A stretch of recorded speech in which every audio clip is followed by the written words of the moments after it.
At my son's funeral, I reached for my grandchildren. Their mother blocked me, smiling sweetly for the mourners. Later, she taught my grandson to call me the meanest grandma in the world. I stayed silent, holding my son's locket, waiting. In court, her lies shattered when the children broke down and told the truth. I'm glad you're here. Follow my story until the end and comment the city you are watching from. The courtroom was heavy with silence, the kind that pressed against my chest and made it hard to breathe. Every eye was fixed on me. The judge seated high above with a grave expression, the court reporter with her hands poised over the machine, my attorney Rachel Adams whispering for patience, even the bailiff standing stiff near the door. Yet none of those gazes pierced me the way my grandson's did. 6-year-old Noah sat on the witness chair, his small legs swinging above the floor. His face, so tender and innocent, was etched with a seriousness far beyond his years. When he opened his mouth, the words sliced through me like a blade. Grandma Evelyn is mean. She's the meanest grandma in the whole world. My heart clenched, the sound of his voice more brutal than any physical wound could ever be. Noah, the boy who once ran into my arms every weekend, who begged to spend the night at my house, who proudly called me his cookie grandma because of our endless afternoons baking chocolate chip cookies together, now stared at me as if I were a monster. His eyes, rehearsed and steady, carried a weight that didn't belong to a child. Beside him, Lauren Mitchell sat with a perfect mask of maternal concern.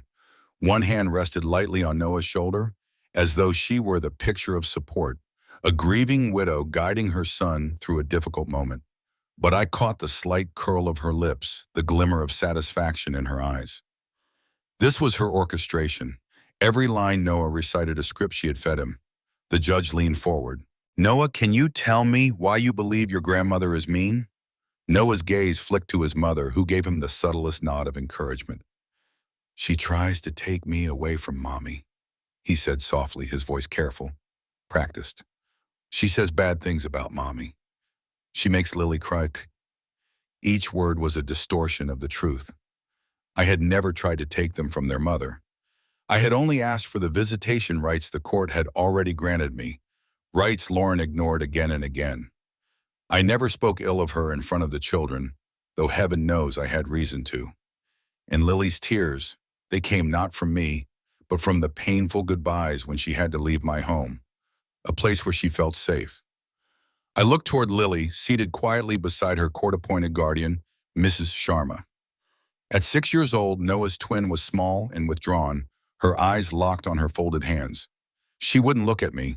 She wouldn't look at her mother either. The sight of her broke something inside me. This nightmare had begun 3 years earlier, when my only child, Michael, fell in love with Lauren after a whirlwind romance. From the beginning, warning signs blinked like caution lights on a dark road. The speed of their engagement, the way she gradually distanced Michael from his friends, the subtle remarks she made about my relationship with him. Still, I kept quiet. Michael looked happy, and the twins adored her at first. Who was I to interfere? Then came the accident. A rainy night, a company vehicle, a drunk driver barreling through the intersection. Michael, my only son, my reason for breathing, was gone in an instant. The call shattered me, left me gasping on the floor with grief too big to hold. But I had to stay upright for Noah and Lily, who had just lost their father. At first, I tried to be there for them, to keep Michael alive in their memories, but that was when Lauren began to change. Or perhaps she had only stopped pretending. Phone calls went unanswered. Visits became impossible to arrange. Each time I saw the children, something was different.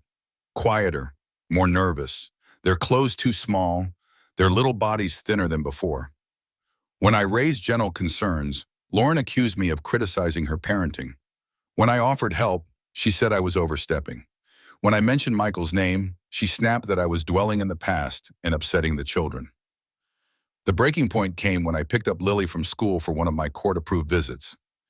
As we walked to the car, I noticed bruises on her small arm.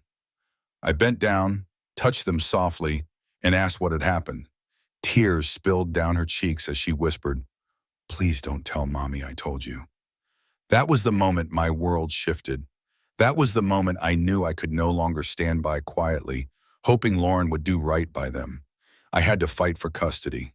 I had to protect them, no matter what it cost me.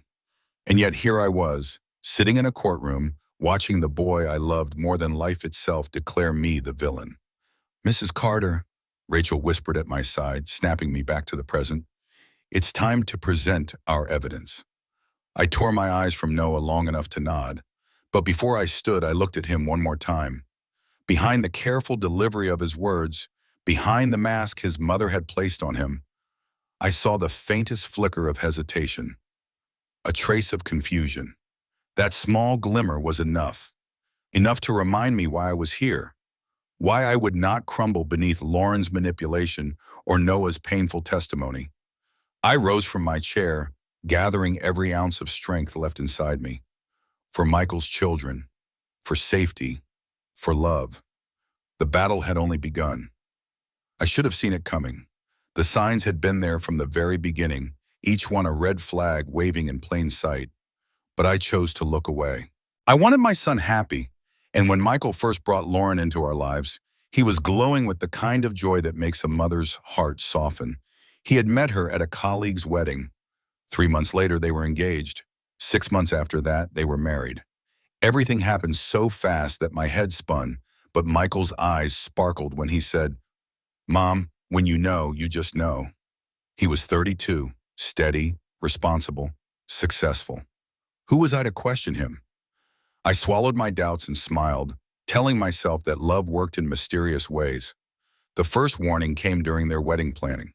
It had been a tradition in our family for generations that the women baked the wedding cake. I had offered to do the same for Michael, ready to pour my heart into something special for his day. Lauren's smile was polite but sharp. "That's so sweet, Evelyn. But I've already hired a professional. This has to be perfect." Her emphasis on perfect left me cold, as though my contribution would tarnish her vision. Michael shifted uneasily beside her arm, but he said nothing. That silence would become a pattern, Lauren deciding, Michael yielding, and me stepping back. After the wedding, the distance between us widened. Sunday dinners, which had been sacred in our home since Michael was a boy, became less frequent. At first he came every week, then once a month, then only on holidays. Each time, there was an excuse. Lauren was tired. Lauren wanted a quiet weekend. Lauren thought they should focus on their own little family. When I asked Michael to come on his own, he shook his head with a sheepish smile. "We're a package deal now, Mom." When the twins were born, I thought surely things would change. Surely Lauren would welcome my help with 2 newborns. I cleared my schedule, ready to give her every ounce of support. Instead, she brought her mother to live with them, a woman who lived 6 states away and whom Michael had only met twice. "Lauren feels more comfortable with her own mom right now," Michael explained, avoiding my eyes. "Just give her time." Time. I gave her years. I stayed quiet when she criticized the way I held the babies. I bit my tongue when she rearranged the nursery I had lovingly prepared with Michael. I forced a smile when she rejected the handmade quilts I had spent months stitching, gifts meant to wrap my grandchildren in warmth and love. But the sharpest cut came on the twins' 3rd birthday. I had bought them each a tricycle, bright red and blue, with tassels fluttering from the handlebars. Nothing extravagant, just a small joy for their little legs to pedal across the driveway. Lauren's reaction was swift. "Oh, we don't have room for these. The kids already have too many toys." That evening, I overheard her laughing on the phone. "Evelyn bought these ridiculous tricycles as if I'd let the kids ride those death traps."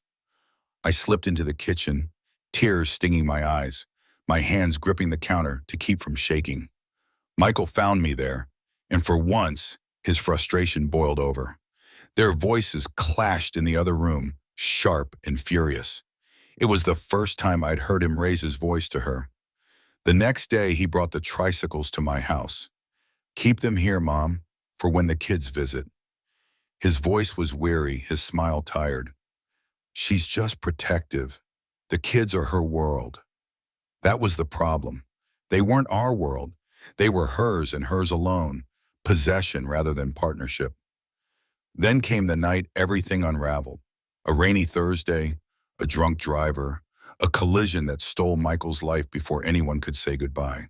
I can still feel the moment I got the call, how my knees buckled, how the air vanished from the room. My son, my only child, gone in an instant. At the funeral, I tried to reach for the twins, desperate to give them some comfort, some anchor in the storm that had swallowed us whole. Lauren stepped between us, her voice cold but wrapped in polite sorrow. We need space to process this as a family. I'll call when we're ready for visitors. That call never came. 2 weeks later, I finally saw Noah and Lily again. Noah, who once ran straight into my arms, clung to Lauren's legs, refusing to meet my eyes. Lily reached for me, but Lauren pulled her back with a firm hand. She's too emotional right now. I left that day feeling like an intruder in my own family. To see them, I had to file for visitation rights, a grandmother reduced to legal petitions for the simple right to hold her grandchildren. The court granted me 1 weekend a month, plus weekly phone calls. Even that became a battlefield. The children were always too busy, too sick, or too tired. On the rare weekends they came, they arrived hungry, unwashed, dressed in clothes too small for their growing bodies. And each time I tried to raise the alarm, Lauren accused me of meddling, of trying to undermine her as a mother. The distance grew, and with it, a terrible certainty took root inside me. Lauren wasn't just protective, she was controlling, manipulative, and increasingly unhinged. My grandchildren weren't simply caught in her orbit, they were being consumed by it. And though I hadn't yet realized it, the fight for their very safety had only just begun. Dark truths often reveal themselves in the smallest of moments. For me, it came in the form of faint purple marks on Lily's delicate arm. I just picked her up from school for one of our hard-won visits, clutching the precious court papers that gave me permission to see my own grandchildren. She skipped toward me at first, her tiny backpack bouncing, but as she climbed into my car, her sleeve slipped back, and the sight of those bruises stopped my breath cold. I reached for her gently, my fingers brushing the mottled skin. "Sweetheart, what happened here?" Her eyes widened with terror, tears springing to the surface faster than she could hide them. She shook her head, clutching her backpack to her chest as though it could shield her.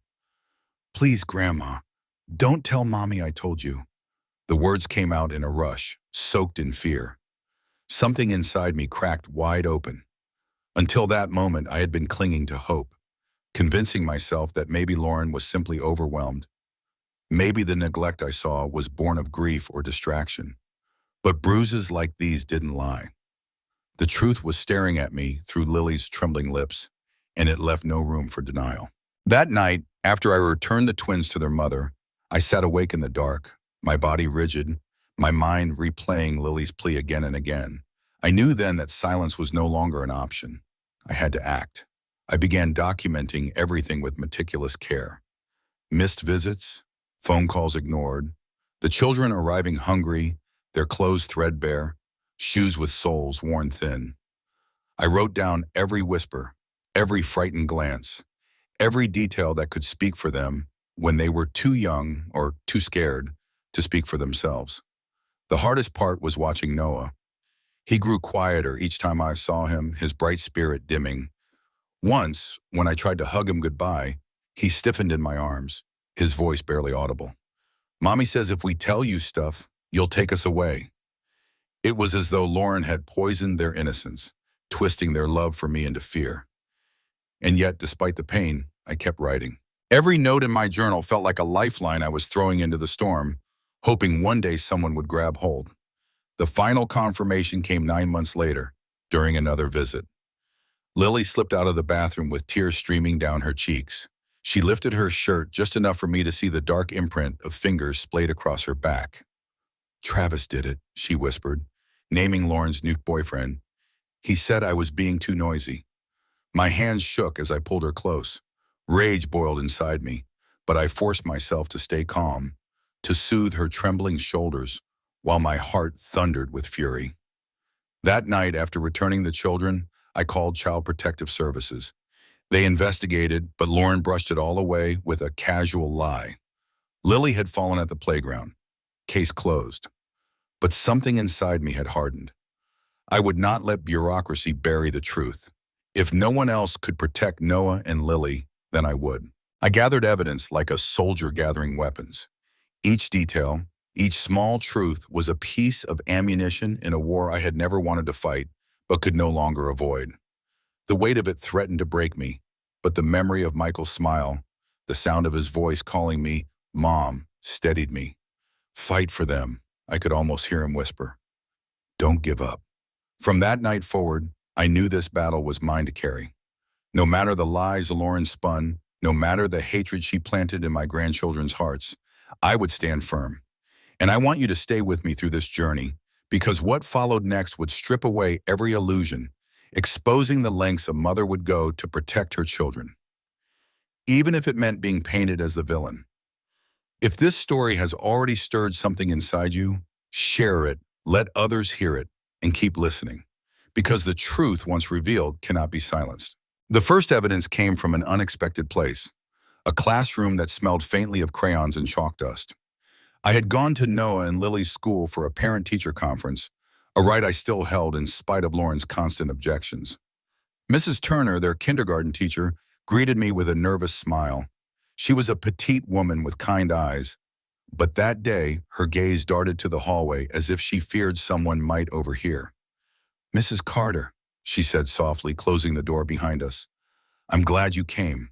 There are things we need to talk about. My stomach dropped. Are they having trouble with their schoolwork? She shook her head. They're both bright. It's not that. She hesitated, then pulled out a folder from her desk drawer. I've been documenting some concerns. Inside were pages of notes, her careful handwriting spanning months. Lily coming to school in the same clothes for 3 days straight. Noah falling asleep during morning circle time, explaining he had to stay up for mommy's friends. Both children devouring their lunches as if they hadn't eaten in days, sometimes asking for seconds or sneaking food from the trash. My throat tightened as she lowered her voice. Last week, Noah told me they don't always have dinner at home. He said, sometimes mommy forgets. Mrs. Turner showed me drawings they had made during free art time. Lily's pages were filled with houses under storm clouds, stick figures with downturned mouths. Noah's pictures showed adults sprawled on couches, bottles scattered on the floor. I've raised concerns with the counselor, she whispered. But every time Lauren has an explanation. She claims the children are dramatic, or that Lily has allergies that cause behavioral issues. She even brought in doctor's notes. But, Mrs. Turner bit her lip, I've been teaching for 22 years. I know the difference between a child with allergies and a child who isn't being cared for. Her hands trembled as she pushed the folder toward me. I can't risk my job by filing a report, but you can use this. I made copies. That night, I sat with the folder on my nightstand, its contents burning through me like fire. I imagined my son watching from above, his heart breaking at the thought of his children, hungry, frightened, abandoned.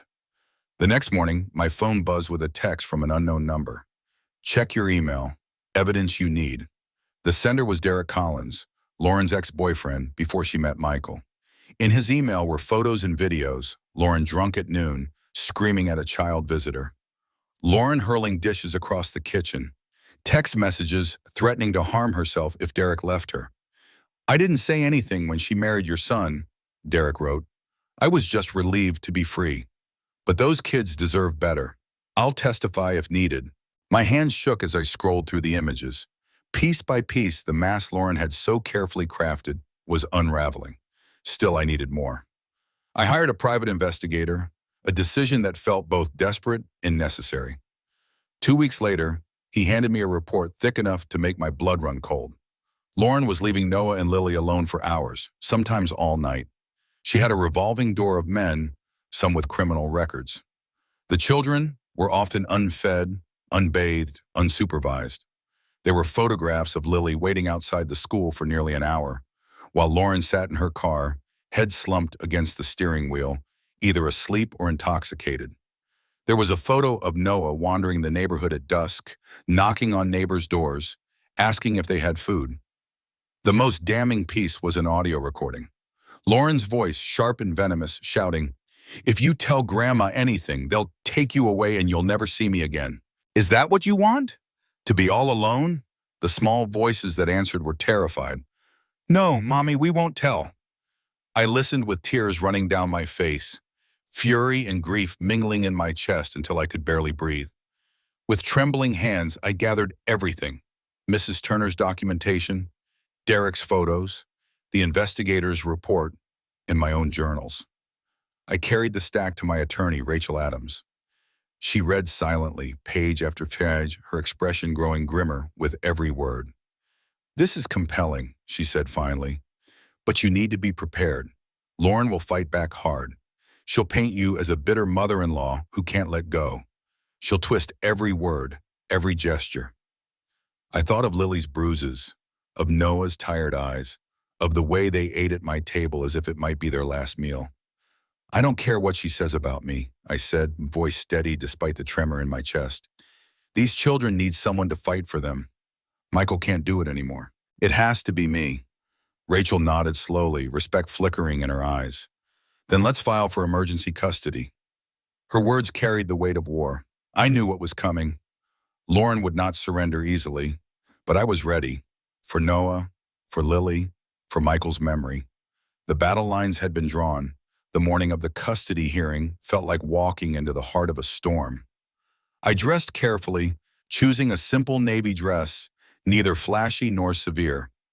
Around my neck hung a small, heart-shaped locket Michael had given me when he was 16, his school picture still tucked inside. Carrying it felt like carrying a piece of him with me, a reminder that I was not alone. Outside the courthouse, Helen Brooks, my neighbor, stood waiting. "I couldn't sleep," she admitted, her voice warm but worried. "I kept thinking about those children. You shouldn't face this alone." Her kindness nearly broke me. For months, I had carried this battle in silence. But here she was, steady and unshaken, reminding me that not everyone had turned away. The courthouse was cold, its walls echoing with footsteps and whispers. Lauren was already inside, dressed in beige, her hair slicked back in a neat bun. She looked like the perfect grieving widow, the devoted mother who had carried tragedy with grace. It was the role she had rehearsed for years, and she played it flawlessly. Noah and Lily sat on a bench outside the courtroom with Miss Sharma, their guardian. Noah swung his feet against the wooden frame, his shirt buttoned unevenly. Lily sucked her thumb, a habit she'd supposedly outgrown long ago. Both had dark circles under their eyes, and their small bodies looked so fragile. The sight made my chest ache. When Noah saw me, he turned quickly away, pressing himself against Ms. Sharma's side. Lily gave me a fleeting glance before dropping her eyes to the floor. Their rejection stung, but I understood. They had been coached, conditioned to believe I was dangerous. I wanted to reach out, to hold them, but I stayed rooted in place, afraid that even a gesture might be twisted against me. The proceedings began with Lauren's attorney painting me as the villain. He spoke of a mother-in-law who couldn't let go, who interfered constantly, who harassed with calls and visits, who tried to buy the children's affection with gifts. Each accusation was a dagger. My calls had been desperate check-ins when the twins missed school. My gifts were warm meals, clean clothes, necessities Lauren had neglected. My supposed interference was nothing more than love, trying to fill the gaps their mother left behind. Still, I sat silent, my attorney Rachel reminding me with a hand on my arm. Patience, the judge would see the truth in time. The children were called next. The decision surprised me. It was unusual for children so young to testify, even in private chambers. Noah went first. When he returned, his eyes were rimmed with red, his face pale. He wouldn't look at me, wouldn't look at his mother. He sat stiff beside Ms. Sharma, his little hands balled into fists. Lily was called after him. She was gone much longer. The air grew heavy while we waited. Lauren's phone buzzed repeatedly, each vibration pulling her attention. At one point, she slipped into the hallway, and through the cracked door, I heard her hiss into the receiver. "No, you can't come over tonight. I'm in court, you idiot. The kids will be there. I don't care what you want." By the time Lily returned, her face was pale, but her eyes held something different, something like relief, or maybe courage. For the first time that day, she looked straight at me, and my heart leapt. Had she told the truth? The judge called Noah to testify again, this time in open court. My breath caught as my grandson climbed back onto the chair, his small frame dwarfed by the vast courtroom. He clutched the edges with trembling fingers, his voice barely above a whisper as he spoke. "Grandma Evelyn is mean. She's the meanest grandma in the world." The words struck like lightning, I felt the air leave my lungs, the sting sharper because I knew they were not his words, but Lauren's. Still, hearing them fall from his lips nearly crushed me. I looked at him, really looked, and beneath the rehearsed lines I saw fear. His eyes shimmered, torn between loyalty to his mother and the truth that lived inside him. In that moment, I made a silent promise. Even if he hated me now, even if every word he spoke branded me as the villain, I would not stop fighting. Someday he would understand why. Someday he would see that my love was stronger than any lie. Rachel rose then, her voice calm and steady. Your Honor, I would like to present evidence regarding the children's living conditions. The storm had broken, and there was no turning back. If your heart is already pounding, keep listening, because what happens next will tear apart the perfect mask Lauren has worn for years. Don't look away. Every secret she's hidden is about to be dragged into the light. Rachel began her presentation with calm precision, each piece of evidence laid out like stones paving a path toward the truth. School attendance records showed missed days, unexplained tardiness, a pattern impossible to dismiss. Photographs taken by the investigator appeared next. Noah wandering the neighborhood at dusk, Lily standing outside the school for nearly an hour, her small frame lost against the backdrop of the building, waiting for a mother who never came. The courtroom grew heavier with every passing moment. The judge leaned forward, his expression tightening, while Lauren sat stiff, her lips pressed into a thin line. Her attorney rose again and again, objecting, claiming the photos were out of context, claiming the records were meaningless. The judge overruled most of his protests, his voice clipped, his patience thinning. Then came Mrs. Turner. She walked to the stand with her folder clutched close, her voice steady despite the weight of what she carried. She spoke of Lily wearing the same clothes 3 days in a row, of Noah falling asleep during class because he had been kept awake for his mother's late-night gatherings. She spoke of their hunger, of how they devoured every scrap of food offered at school. Her words were simple, but they painted a picture more vivid than any photograph. Noah told me, she said softly, that sometimes they have cereal for dinner because mommy's door is locked. Lily once told me she wished her house had sunny days. When she drew her family, she always put a dark cloud over the roof. The silence after her testimony was suffocating. Lauren's fingers gripped the edge of the table so tightly her knuckles blanched white. She managed a smile, but her eyes betrayed her. Derek Collins followed, his voice low but clear. He described the years he had lived with Lauren, the storms of rage, the manipulation, the threats of self-harm if he tried to leave. She doesn't see the damage she causes, he said. She uses people like pieces on a chessboard. I believe she is capable of using those children the same way.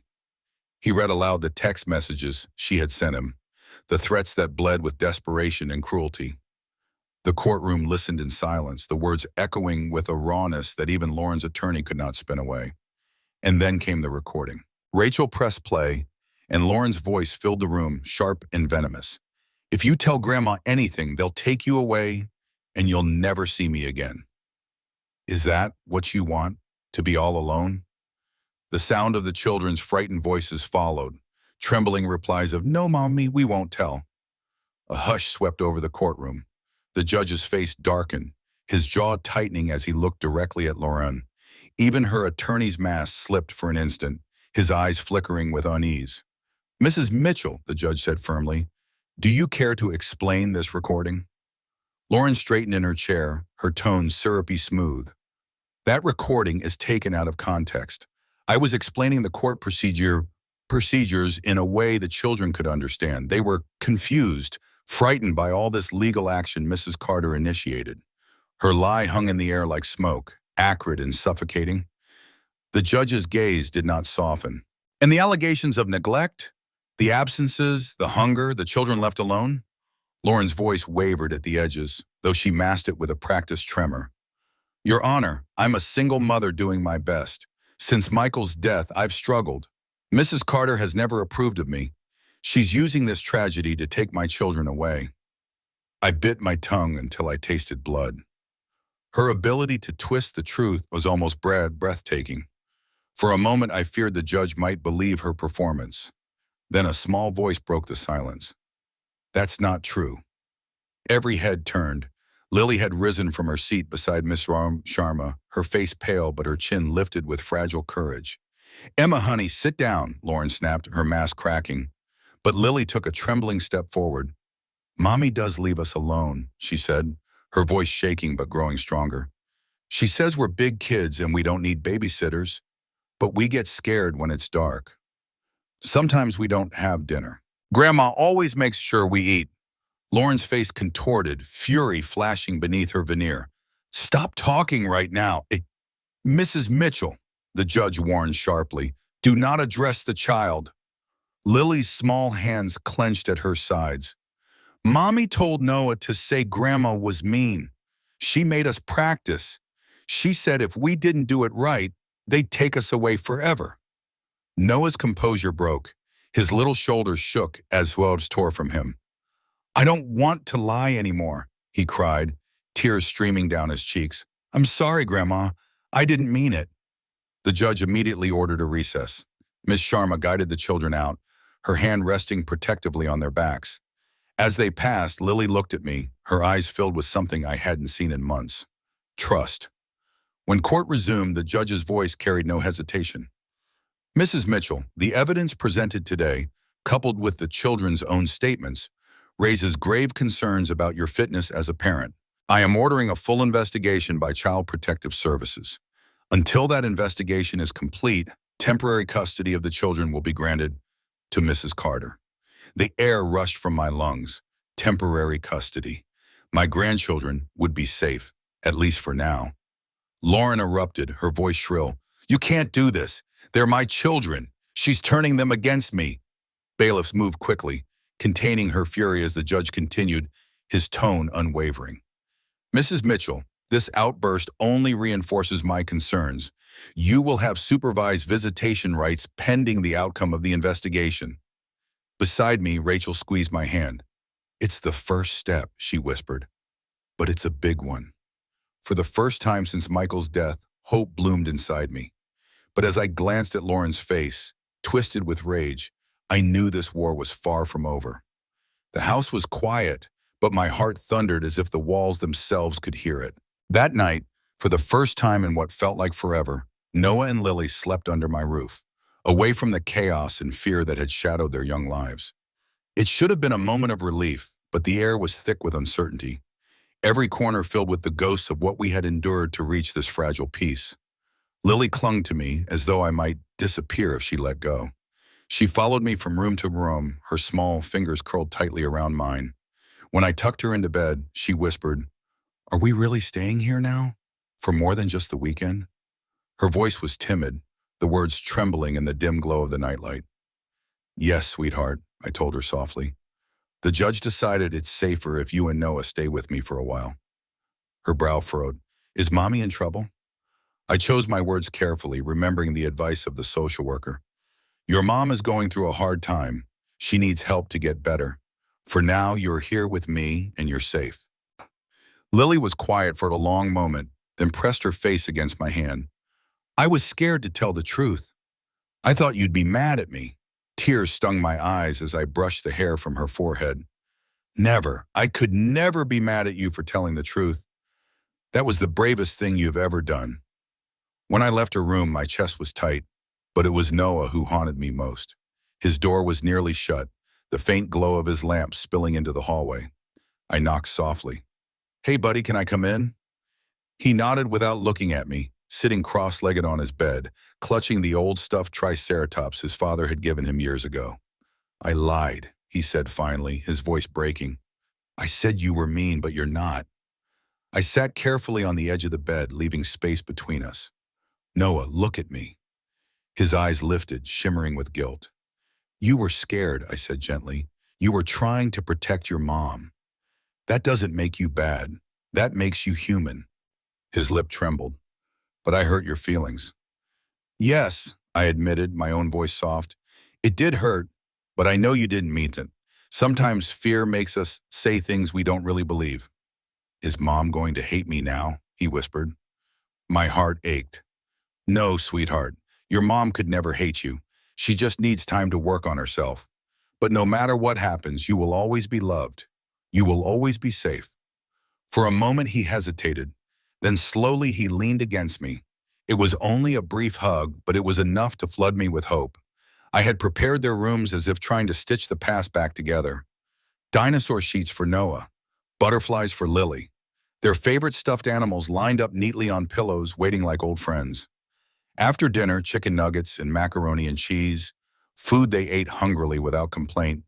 I guided them through a bedtime routine they had not known in far too long.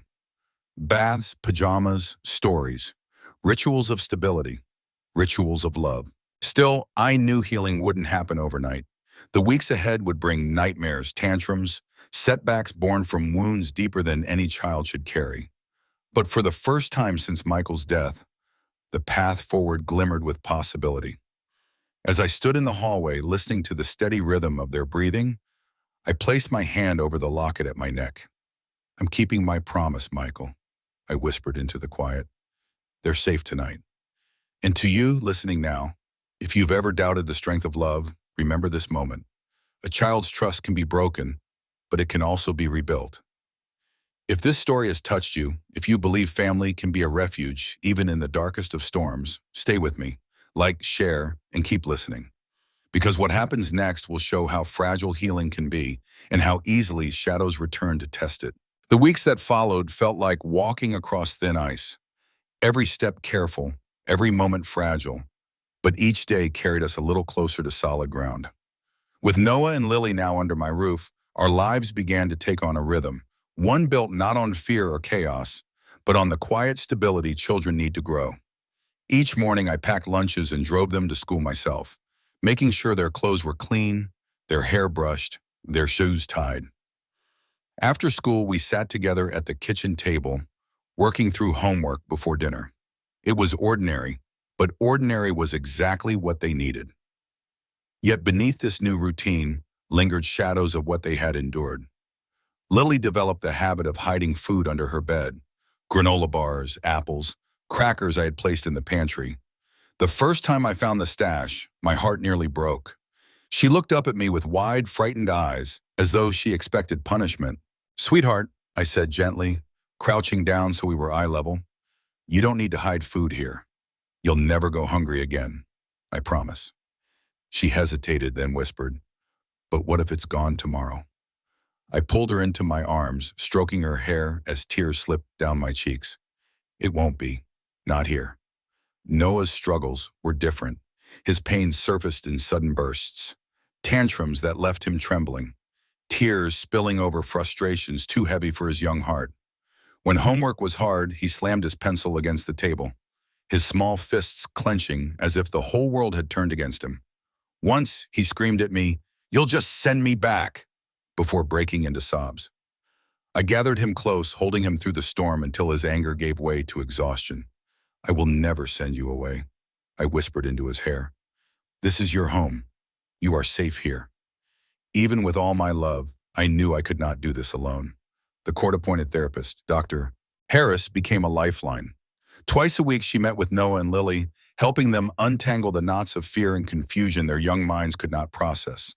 She also counseled me, teaching me how to support them without undermining their fragile bond with their mother. "Children can love an imperfect parent," she explained during one session. "Your role isn't to replace their mother. It's to give them the security she cannot provide right now." Her words were both comforting and difficult. I wanted to shield them completely, to build walls so high that no harm could ever reach them again. But Dr. Harris reminded me that healing required balance, patience, and trust. Supervised visits with Lauren were the hardest part. She arrived each time with expensive toys and extravagant promises, her voice dripping with rehearsed warmth. For a moment, Noah and Lily would light up, clinging to the idea of the mother they wished she could be. But after every visit, the cracks showed. Lily wet the bed again, something she hadn't done in months. Noah became withdrawn, snapping at small things, his eyes clouded with guilt and confusion. After one visit, Lily whispered, "Mommy said she's going to take us home soon. Is that true?" I measured my words carefully. The judge will decide what's best, but until then, you are here and you are safe. The truth was, the outcome was no longer uncertain. 3 months after the initial hearing, the court reached its final decision. Based on the findings of Child Protective Services, the therapist reports, and Lauren's erratic behavior during visits, I was granted full legal custody of Noah and Lily. Lauren would keep visitation rights, but only under supervision until she completed parenting classes and substance abuse treatment. She didn't stay to hear the judge finish. She stormed out of the courtroom, her eyes blazing as she passed me, the weight of her fury pressing against my chest like a threat. That evening, I took Noah and Lily into the garden Michael and I had once tended together. The soil was rich with memory, and the rows of vegetables stood like living reminders of the life we had built. Lily knelt among the carrots, her small hands brushing the green tops as she looked up at me. "Grandma, are you happy we live here now?" she asked. I set down my trowel, meeting her earnest gaze. "I'm happy that you're safe. I'm happy that you're growing strong.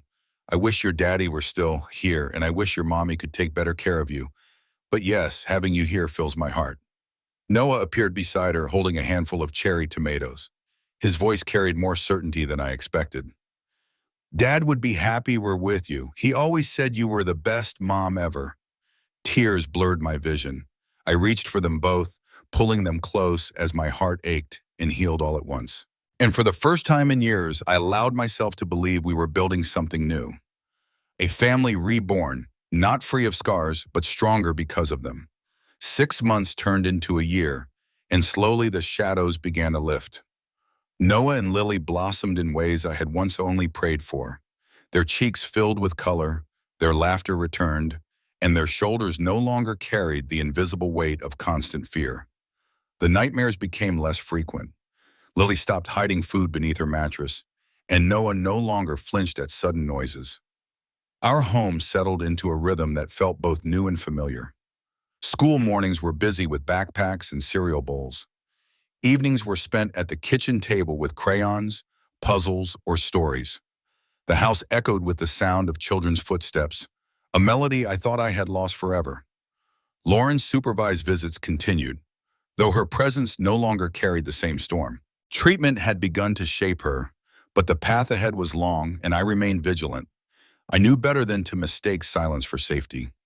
The twins, though more at ease, still carried scars, and I guarded those tender places with every ounce of strength I had.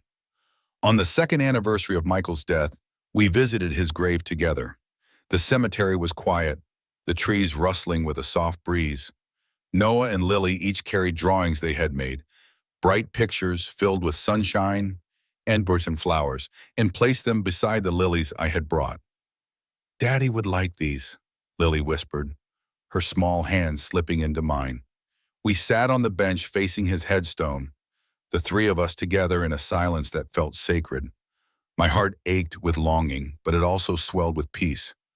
"We're going to be okay," I told him softly, my fingers brushing the locket at my neck. "It isn't the life we planned, but I'm keeping my promise. They're safe, they're loved." Noah, standing nearby, looked at me with a seriousness far beyond his years. "Dad would be happy we're with you," he said. "He always said you were the best mom ever." The words pierced me with bittersweet warmth. I reached for him, pulling him and Lily close. Tears pricked my eyes, but they were different now, tears not only of grief, but of gratitude. Back at home that evening, Lily watched me as we worked in the garden, the soil rich beneath our hands. "Grandma," she said matter-of-factly, "you're not mean at all. You're the best grandma ever." Noah nodded, his voice solemn. "You make us eat vegetables and do homework. That's not mean. That's just being a grown-up." I laughed, the sound carrying into the twilight. It was a laughter I thought had been buried with my son, a laughter I never imagined would return. Yet here it was, alive again in the voices of his children. Watching them chase each other through the yard, their laughter rising above the evening breeze, I knew every painful step of the journey had been worth it. We were not a family untouched by sorrow, but we were a family remade, stitched together by love stronger than loss. And to you listening now, if this story has stirred your heart, let it be a reminder of what love can endure. Share it, carry it forward, let others know that even in the face of lies, heartbreak, and despair, truth has a way of breaking through. Family is not just blood, it is sacrifice, it is strength, it is the choice to keep fighting when everything tells you to give up. We found our way back to each other, and I promise you, no matter how dark it gets, there is always a path toward light.